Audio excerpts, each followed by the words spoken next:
पे गौर से देखो, ये जो कैंडल बन रही है छोटी छोटी 8-10 कैंडल बनी है अपने सारे एक्सपोनेंशियल मूविंग एवरेज के ऊपर 9, 21, 50 एंड 200। और यहाँ पे क्या हो रहा है, ये वोलेटिलिटी कॉन्ट्रैक्शन हो रहा है, साफ दिखाई दे रहा है। इसका मतलब क्या है, एक बड़ी रैली होने को रेडी है।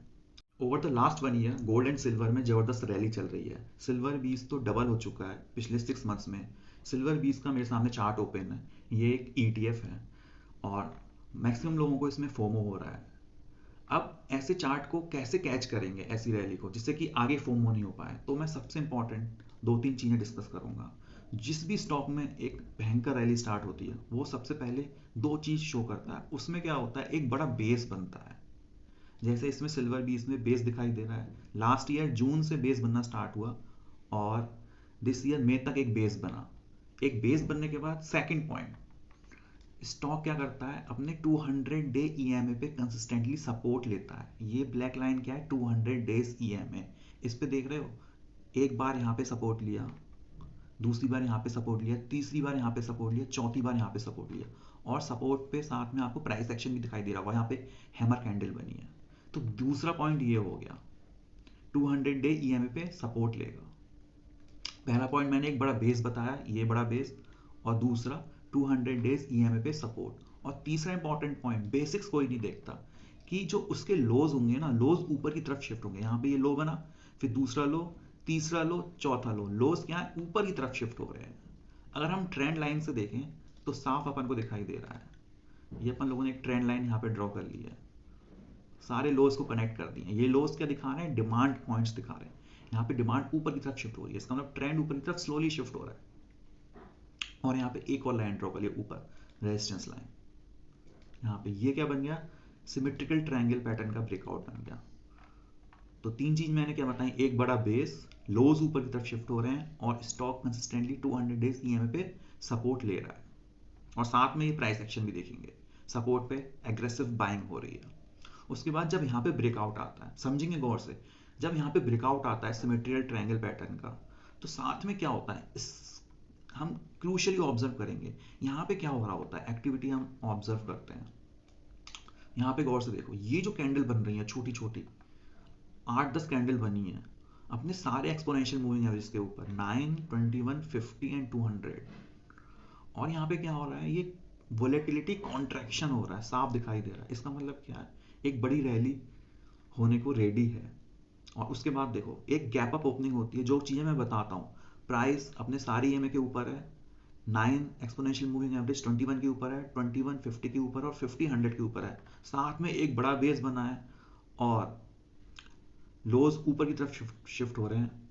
और यहाँ पे एक गैप अप ओपनिंग भी देखने को मिली है। ये गैप अप ओपनिंग के बाद बूम एकदम ब्रेकआउट होता है। उसके बाद ट्रेंड कंटिन्यूएशन, फिर जाके कंसोलिडेशन, यहाँ पे फिर सस्टेन करता है अपने सारे मूविंग एवरेज के ऊपर, और यहाँ पे देखो ब्रेकआउट हो चुका है।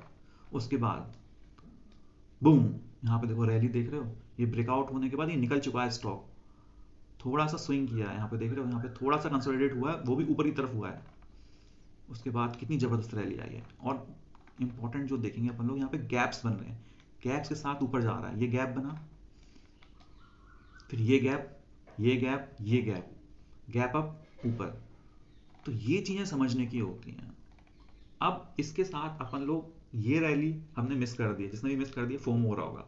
अब इसके बाद एक और चार्ट है मेरे पास, सिल्वर और गोल्ड की जो रैली आई है उसका जो प्रॉक्सी है, MCX, उसको क्या बोलेंगे, multi commodity exchange of India. ये कंट्री का लार्जेस्ट कमोडिटी डेरिवेटिव एक्सचेंज है। इट्स लाइक NSE और BSE, but for gold, silver, crude oil, natural gas, यहाँ इनकी ट्रेडिंग होती है। So when ever trading activities on this commodity increase होती है, MCX earns more through transaction fees, margin and clearing charges. तो short में, अगर गोल्ड सिल्वर में भयंकर रैली चल रही है तो सिंपली मोर वॉल्यूम्स बढ़ेंगे MCX पे, तो मोर प्रॉफिट्स होगा MCX पे। तो सिंपली अब MCX का चार्ट डिस्कस कर लेते हैं। MCX का डेली टाइम फ्रेम पे चार्ट, जैसा कि मैंने बताया, स्टॉक अपने सारे एक्सपोनेंशियल मूविंग एवरेजेस पे अप्रैल में ही निकल गया था, और यहाँ पे 200 डेज ईएमए को कट करके कंप्लीटली एक बड़ी रैली देता है। उसके बाद जून में मार्केट ओवरऑल करेक्ट करता है, तो यहाँ पे करेक्शन आता है और साइडवेज जाके एक बड़ा राउंडिंग बेस बनाता है। यहाँ पे ये देखो 200 डेज ईएमए के ऊपर चल रहा है MCX, बट यहाँ पे सिंपली दिखाई दे रहा है कॉन्ट्रैक्शन क्रिएट हो गया और साथ में एक छोटा सा बेस। यहाँ पे एक बड़ी रैली आई, फिर यहाँ पे एक बेस बन रहा है। इसका मतलब क्या है, स्टॉक ऊपर जाने को रेडी है। इस बेस के साथ में अपन लोग क्या देखेंगे, ये वॉल्यूम्स बीच बीच में बढ़ रहे हैं, और साथ में सबसे इंपॉर्टेंट, जब ये बेस बन रहा होता है तो यहाँ पे ये कैंडल्स ऑब्जर्व करते हैं। ये कैंडल्स इनसाइड बार्स बन रही हैं, एक बड़ी मास्टर कैंडल, उसके अंदर छोटी छोटी कैंडल, फिर एक बड़ी कैंडल, फिर छोटी कैंडल, फिर बड़ी कैंडल, फिर यहाँ पे देखो ये यहाँ पे होल्ड हो रहा है, स्टॉक सस्टेन कर रहा है अपने ऊपर के लेवल पे। फिर यहाँ पे एक बड़ी कैंडल, रेड कैंडल बन जाती है, क्योंकि यहाँ पे निफ्टी गिरा होगा तो एक थोड़ा सा शेक ऑफ आता है, बियरिश, स्टॉक गिर जाता है, तुरंत क्विकली रीगेन कर लेता है। तो सबसे इंपॉर्टेंट जो स्ट्रॉन्ग स्टॉक्स होते हैं या फिर जो स्टॉक्स ऊपर जाने वाले होते हैं वो क्विकली बाउंस बैक करते हैं। ये क्विकली बाउंस बैक, यहाँ पे बाउंस बैक देख रहे हो, यहाँ पे बाउंस बैक। फिर अब क्या होता है, उसके बाद यहाँ पे सारे एक्सपोनेंशियल मूविंग एवरेज के ऊपर चला गया, ये 4-5 कैंडल, 9, 21, 50 एंड 200, वॉल्यूम्स साथ में बढ़ रहे हैं। ये 3 कैंडल ऊपर की तरफ बन रही है, छोटी छोटी, कॉन्ट्रैक्शन क्रिएट हो रहा है, और साथ में यहाँ पे ब्रेकआउट भी आ चुका है सिमेट्रिकल ट्रायंगल का। फिर से ट्रेंड लाइन मैंने जैसे ड्रॉ कर दी है, ये दिस वन, कितना क्लियर पैटर्न दिखाई दे रहा है। यहाँ पे सिमेट्रिकल ट्रायंगल का ब्रेकआउट, एक बड़ा बेस, और यहाँ पे ये कॉन्ट्रैक्शन, यहाँ पे स्टॉक का फिर से बाउंस होना, अपने सारे एक्सपोनेंशियल मूविंग एवरेज के ऊपर चलना। ये क्या दिखाता है, और साथ में जो सिल्वर की रैली चल रही है, सिल्वर एंड गोल्ड की रैली चल रही है, और सिल्वर और गोल्ड के जितने भी डेरिवेटिव्स कॉन्ट्रैक्ट होते हैं वो सब इस MCX पे ट्रेड होते हैं। तो गोल्ड एंड सिल्वर के जब वॉल्यूम्स बढ़ेंगे, ऑब्वियसली जब इतनी बड़ी रैली हो रही है तो इस MCX का प्राइस भी भागेगा। तो सिंपली देखो MCX यहाँ से कॉन्ट्रैक्शन होता है, सिंपली बूम, एक बड़ी कैंडल, फिर होल्ड करता है, फिर बड़ी कैंडल, फिर तीसरी बड़ी कैंडल, वॉल्यूम्स कितने ज़्यादा है।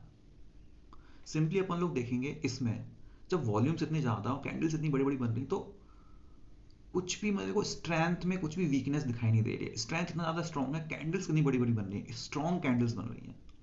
इसका मतलब क्या है कि स्टॉक में एक बड़ी रैली आने वाली है। और यहाँ पे देखो ये कट किया है रेजिस्टेंस लेवल, एकदम इस रेजिस्टेंस लेवल पे बिल्कुल भी होल्ड ही नहीं किया है स्टॉक यहाँ पे, जबकि रेजिस्टेंस पे क्या होता है, स्टॉक थोड़ा सा होल्ड करता है, एकदम कट करके ऊपर चला गया, क्योंकि साफ ये दिखा रहा है कि यहाँ पे एक फंडामेंटल ट्रिगर छिपा हुआ है। अब इसके बाद अपन लोग क्या करेंगे, यहाँ पे जिसकी रैली मिस हो गई है तो उसको फोम हो रहा होगा यार, 3 बड़ी कैंडल बन गई है, अब क्या करें। तो अभी भी एंटर कर सकते हैं अपन लोग, उसके लिए अपन लोग शॉर्टर टाइम फ्रेम में चलेंगे। अगर हम लोग आवली टाइम फ्रेम पे देखें तो सिंपली जब यहाँ से स्टॉक निकलता है तो यहाँ पे आवली चार्ट पैटर्न पे भी ये सपोर्ट लेता है 9, 21, 50 एंड 100, उसके बाद धूम रैली, फिर देखो कॉन्ट्रैक्शन आवली चार्ट पे, कॉन्ट्रैक्शन। अब एक बात और, यहाँ पे शूटिंग स्टार बना है, शूटिंग स्टार बना है तो इसका मतलब ये नहीं कि ये बियरिश ट्रेंड में आ जाएगा। शूटिंग स्टार के साथ साथ यहाँ पे कॉन्ट्रैक्शन हो रहा है और प्राइस अपने शॉर्टेस्ट मूविंग एवरेज के ऊपर टिका हुआ है, तो यहाँ पे शूटिंग स्टार का इंपॉर्टेंस कुछ नहीं होगी, इसकी शूटिंग स्टार की इंपॉर्टेंस को नहीं देंगे हम ज़्यादा वैल्यू। उसके बाद यहाँ पे देखो सपोर्ट लिया, फिर रैली स्टार्ट हो गई, फिर यहाँ पे सपोर्ट लिया, देखो कॉन्ट्रैक्ट हो गया 9 यहाँ पे, फिर गैप अप ओपनिंग हुई, फिर ऊपर चला गया, फिर जैसा कि मैंने बताया देखो यहाँ पे शूटिंग स्टार बना, बट इनसाइड शूटिंग स्टार बना है इस बड़ी कैंडल के अंदर, तो इसको इंपॉर्टेंस नहीं देंगे। फिर देखो यहाँ से थोड़ा सा कॉन्ट्रैक्ट हुआ, फिर ऊपर चला गया, फिर गैप अप ओपनिंग, फिर ऊपर, फिर थोड़ा सा रिट्रेस करता है, फिर ऊपर जा रहा है, तो ये कंटिन्यूसली 9 EMA के ऊपर चल रहा है। तो अपन लोग क्या करेंगे, यहाँ पे जो एग्रेसिव ट्रेडर हुआ एक्चुअल में यहीं आसपास बाई कर लेगा और नीचे का स्टॉप लॉस लगा लेगा। तो सिंपली 1 आवर पे स्ट्रॉन्ग, एकदम मेरे को स्ट्रॉन्ग दिखाई दे रहा है ट्रेंड, तो 1 आवर पे जो ट्रेड करेगा MCX में तो एक्यूरेटली ट्रेड कर पाएगा। 1 आवर के बाद अब 15 मिनट पे भी एनालिसिस करते हैं, 15 मिनट पे और एक्यूरेट हमारी एंट्री प्लान होगी।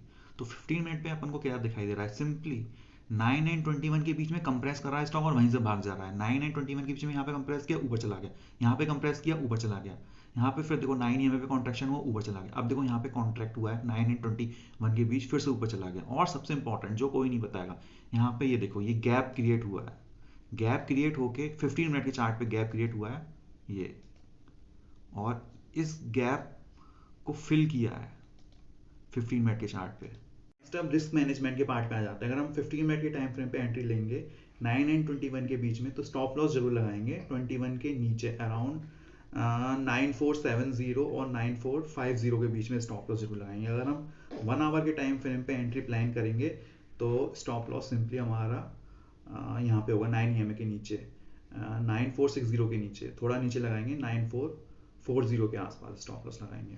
सो गाइज अगर ये वीडियो अच्छा लगा हो तो hit the like button and please subscribe to my channel so that you don't miss any further valuable content regarding stock market and trading. Thank you.